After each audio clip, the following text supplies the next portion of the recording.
Well, welcome back once again to our series. Father Brad and I are doing from the we call the View from the Pew during this time of the pandemic. So here we are, about 2 months now, practically into the restrictions that the coronavirus has placed upon us.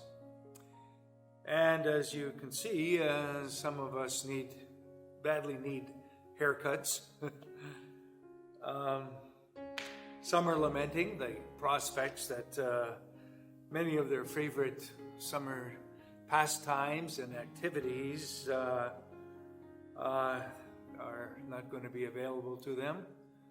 And sadly, for all the Rider fans out there, looks like we're not gonna have a season.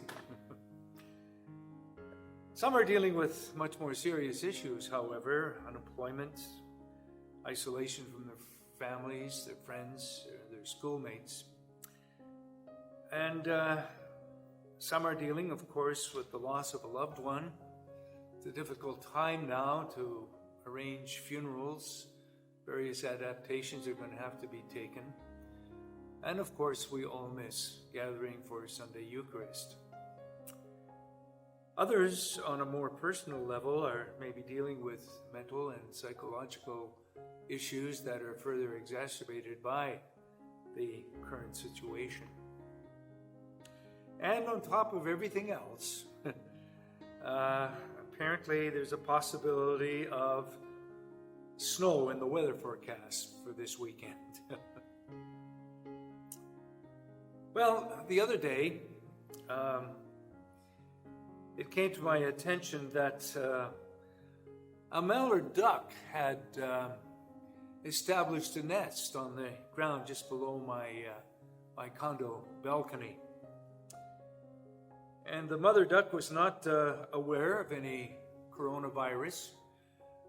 She wasn't wearing a surgical mask, and probably wasn't cognizant of a need for social distancing outside of the usual precautions that a mother duck would take in guarding her nest against potential predators. She was just doing what ducks do at this time of year, sitting on her nest, providing the shelter needed for those 6 eggs in the nest to hatch, and ultimately leading the hatchlings to water. Hope indeed springs eternal in nature. And despite our human angst, life goes on. Tulips are poking their little heads above the ground, and the grass outside is turning from its winter brown to summer green, which is the color of hope. And hope indeed is, I think, that human particular virtue, I guess.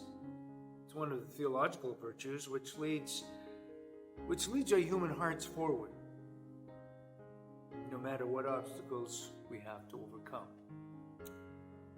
St. Teresa of Avila, who lived during the time of some of the great plagues that in Europe, the Black Death in the 15th century,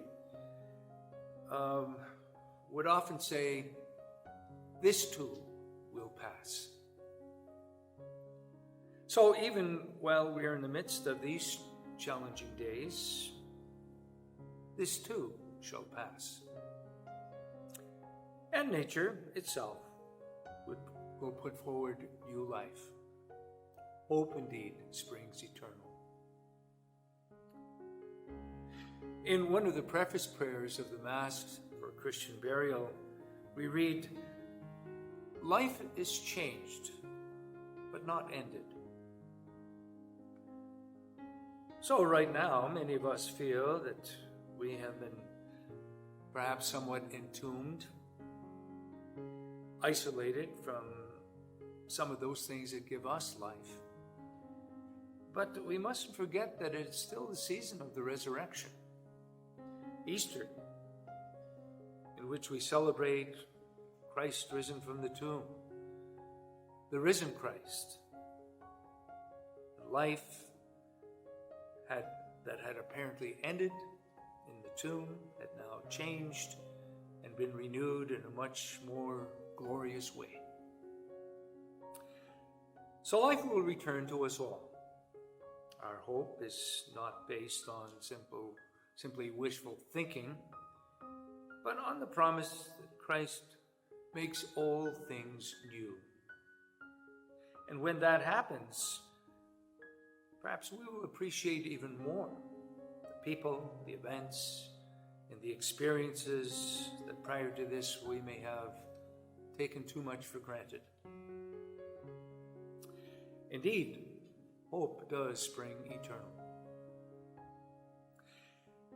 And personally, I guess I am looking forward to those new little ducklings that will emerge from their eggshells and emerge into the brightness of a whole new day and whole new life for them.